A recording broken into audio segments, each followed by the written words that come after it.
Archangel Michael says, "It's an emergency. Someone from heaven is trying to talk to you about a person who is leaving you forever. This is not a joke. Don't skip this. Open it immediately." The sky fractured without sound, a jagged seam above your life, as if eternity itself had grown tired of hiding the truth. You felt it first in your bones, a chill deeper than winter, a silence sharper than grief, and somewhere behind your heart, something sacred started to bleed. The hour was not marked by clocks but by a whisper that did not come from earth, and in that whisper was a name you weren't ready to hear again. The moon trembled behind torn clouds, half seen like a memory you tried to forget, and the stars blinked out one by one as if in mourning. Something had changed without your permission, and heaven was no longer waiting. Archangel Michael says a portal has opened because someone you once trusted is preparing to leave, not with words, but with their spirit torn away by forces they invited in long ago. They were never just a person, they were a vessel, and they carried both light and shadow. You loved them like breath, like destiny, like something God Himself must have sent, until the signs began. And now, with a silence heavy enough to crush prayer, the angels can no longer stand back. Your dreams have been warnings, the field where no sun rises, the voice calling from the other side of the mirror, the house you once lived in now crumbling under roots and time. That was not your imagination, it was prophecy. God says your spirit is more awake than your mind dares admit, and you felt their soul turning away like a planet falling out of orbit. The betrayal wasn't in a moment, it was in every subtle shift, every time they closed the door without reason, every strange emotion that didn't belong to you. They have made an agreement in secret, and even now, a shadow walks beside them whispering lies in the voice of a lover. The heavens have sent messengers, but they ignored them. A judgment has begun. It is not punishment, it is consequence born of sacred law. You cannot bind yourself to someone who is fading from their purpose without also fading from your own. The archangels gathered last night, their wings drawn tight, their swords glowing in the dark between worlds. One among them carried your name in flame and placed it before the throne. Archangel Michael says a final warning must come now, not in symbols, not in dreams, but in voice. You are being spoken to, and this is the moment that cannot be undone. You were chosen not to suffer, but to survive. You were marked not to follow, but to rise. And yet love, your greatest gift, has become your most dangerous chain. The one who is leaving will not say goodbye. Their departure will be spiritual first, and then earthly, as if they never lived here at all. And the tear in the veil will not close until you answer the call you've been avoiding since the first time you felt the truth crawl under your skin. There is a field in heaven where names are written in flame, and yours has begun to glow brighter, warning that you stand at a crossroad not just of fate, but of time.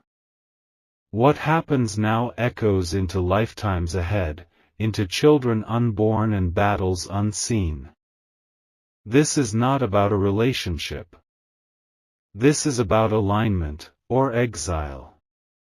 God says you must not run from this grief, because hidden in it is the code of your evolution. You were never meant to keep what was contaminated. You were meant to mourn it, to burn it, and to walk forward untouched by the curses it carried. They carry a silence now, heavy and poisoned, and it was meant for you to swallow. But you will not. Your angels are surrounding your name, binding it in light, and preparing to separate your soul from what has become a threat. The betrayal was older than you knew. It was seated in them before they met you, a haunting inherited from their bloodline, something they vowed to reject but secretly fed when you weren't looking. The day they lied and called it protection was the day heaven marked them for removal. There are no more warnings after this. The veil has torn, and you are seen. Heaven does not bargain with those who pretend not to hear. The energy around your spirit is vibrating with urgency, not fear, but readiness, like a sword moments before it is drawn. Archangel Michael says this is the moment before the storm reaches the door. You can no longer play innocent to their darkness. They are being called away, not by God, but by the consequence of their own spiritual refusal. The light is coming whether or not they can bear it. You are not losing love. You are being freed from illusion. The moment they turned from you, the sky did not just darken, it groaned. The fabric of the unseen strained as if holding back something ancient, something vile, something once buried and now clawing to the surface. Their soul had made a choice, and though they wore the same face, their eyes no longer held the light you once knew. Archangel Michael says they opened a door they were never meant to find. And now, something walks with them, a presence stitched in shadow, draped in false comfort, smiling with the teeth of deception. It wears the face of love but bleeds the scent of ruin. You feel it at night, don't you? That distortion in the air, that weight pressing on your chest before sleep, that sudden cold with no wind. You are not imagining it. Heaven sees it.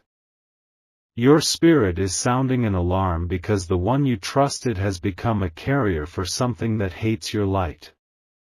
There is no peace left in them, only performance. They rehearse the role of connection while their true spirit slips further away, piece by piece, like ash blowing from an unseen fire. They lie not to protect you, but to protect what they've become from your awakening. God says they are not just leaving you. They are escaping accountability, fleeing the spotlight of your intuition, which has begun to burn too brightly for their comfort. They fear your knowing, because your knowing reveals the cost of their secret alliance. There was a night you felt their energy split, though you didn't have words for it. The kiss that felt empty, the apology that felt written by someone else, the conversation that ended before your soul was ready. That was the moment it began. That was the moment they agreed to stay, but only in body. Their wings have blackened. Not in punishment, but in reflection. What was once pure intention has been corrupted by envy, by rage, by a hunger for something not meant for them. They want power without purification. They want intimacy without truth. And so they steal energy from others like a thief in a temple. The fire that burns in them now is not of heaven. It does not warm. It devours. And you, radiant soul, have been standing too close to the flame, convinced you could love them into healing. But healing never comes to those who have rejected it at the root. The light in you has become unbearable to them. That is why they flinch at your softness, why they vanish when your heart opens, why they mock your spiritual insight. You remind them of the divine contract they are breaking. And for that, they silently resent you. There are rooms they enter where you are not spoken of with honor. There are hands they hold that feed their delusion. There are whispers in their ear promising escape, promising reward, promising that you were the problem all along. But Archangel Michael says none of it will save them from what they've summoned. Their spirit is unraveling. You've seen it in the way they sleep, restless and haunted, in the way their eyes drift when you speak truth. You've felt it in the detachment, in the disdain that wasn't there before. Their mask is slipping, and the face beneath it does not know how to love you. Still, you mourn them. Still, you wait.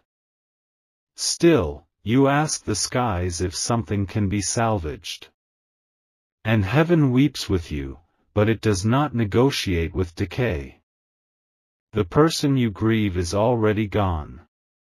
What remains is an echo, and that echo is weaponizing your compassion against you. God says mercy is not martyrdom. You were not made to be consumed in the name of patience. You are not a shrine for someone else's unrepentant ruin. Their absence is already forming a scar in your timeline. If you do not act, that scar becomes a wound that bleeds into every future you are destined for. This is why heaven is intervening, not to break your heart, but to break the curse. There are signs all around you, the birds that stop singing when they approach, the flowers in your dreams that turn to ash, the lights that flicker when their name is spoken. These are not coincidences. These are divine communications screaming in the only language left. Archangel Michael says the protection around you has limits. If you continue to welcome the infected, you will begin to burn too. This is not cruelty. This is law. Sacred law. Cosmic law. What you entertain, you become. You are not meant to rescue them. You are meant to release them. What happens next is not your responsibility. Your only duty is to rise. There is something holy waiting to enter your life, but it cannot while you cradle corruption. The divine cannot dwell beside deception. And so, heaven waits, not passively, but with swords drawn, with angels surrounding your name, with flame at the edge of your indecision. You will feel them pull away soon, even more than you already have. They may lash out, accuse, distract. But understand, this is not love. This is the sound of their false kingdom crumbling under divine pressure. And when they go, and they will go, you must not chase. You must not explain. You must not beg. Because their absence is the doorway to your deliverance. There is a moment, just before a soul is severed from your story, when everything goes quiet, not with peace, but with pressure. It is the silence of angels gathering, the stillness before judgment strikes, the breath the universe holds before a sword descends. That moment is now, and heaven is not waiting for your permission to move. Archangel Michael says the time for softness has passed. You have prayed, waited, doubted, hoped. But the line between mercy and self-erasure has worn thin, and your spirit can no longer withstand the weight of what has betrayed you. They carry something now that was never theirs to hold, your energy, your vision, your fragments of light.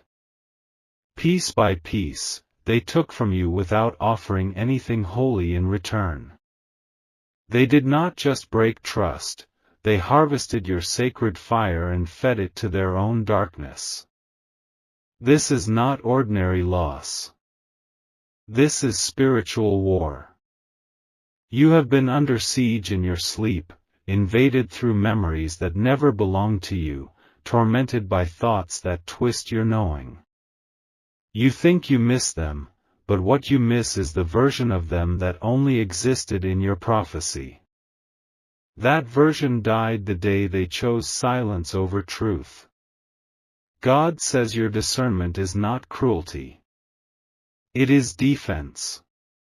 You were never called to be a savior for someone who mocked the divine path. They made their decision in shadow, and now the shadow is collapsing. They never intended to stay whole. They only wanted to be seen while broken. And when you reached to heal them, they mistook your grace for submission and grew arrogant in your light. But the angels are no longer silent. There is a throne in the higher realm, and before it, your name has been spoken in fire. Your suffering was recorded, your tears counted, your silence honored, but now, the sword is drawn. Archangel Michael stands at the veil, and his blade does not miss. They may pretend they're fine. They may laugh louder, move faster, surround themselves with noise. But the silence grows behind them. That silence is not emptiness, it is consequence. You were never just in love. You were in covenant. And they broke it the moment they aligned themselves with something that could not hold your name without cursing it. There were things they saw in you, visions, gifts, destinies, that terrified them. And instead of rising to meet you, they chose to undermine what they could not match. That jealousy has turned to decay, and now it infects every space they enter. You are not crazy. You are not paranoid. You are spiritually under attack. This is why your energy depletes around them. Why you feel drained after contact. Why your dreams twist into nightmares after every interaction. They are no longer alone in their body, and what walks with them hungers for your downfall. The silence is breaking. The divine is moving. The reckoning is beginning. You will soon see people turn from you without explanation. You will be misunderstood, misjudged, even blamed. Let them. Let every illusion fall. What is collapsing now was built on false agreements, and only truth can survive what comes next. God says isolation is not exile. It is consecration. You are not being abandoned, you are being separated, so that when the fire rains, you are untouched. This is why things feel hollow. Why the joy feels artificial. Why your instincts keep screaming in places you used to feel safe. Your spirit knows. It has always known. They were never going to stay. And if they had, they would have destroyed everything sacred in you, not out of hatred, but because their spirit is incompatible with your mission. They want access to your blessings without undergoing your battles. They crave your crown but refuse your crucifixion. And so, heaven has shut the door. Archangel Michael says this next moment will feel like abandonment. But it is ascension. What leaves now is not being taken from you. It is being extracted, by force, if necessary. The sword is not punishment. It is protection. It severs what cannot survive the truth. It divides the corrupted timeline from the destined one. And you are standing on the line. Do not beg for closure. Do not plead for understanding. They are already gone in spirit. What remains is a shell, a puppet for something that has no interest in your evolution. When the silence comes, and it will, do not break it. Within it, heaven is writing your release. And that silence will echo with a voice louder than thunder, holier than music, older than the stars. They have made their choice. Now you must make yours. Stay tethered to the ghost, or rise with the sword.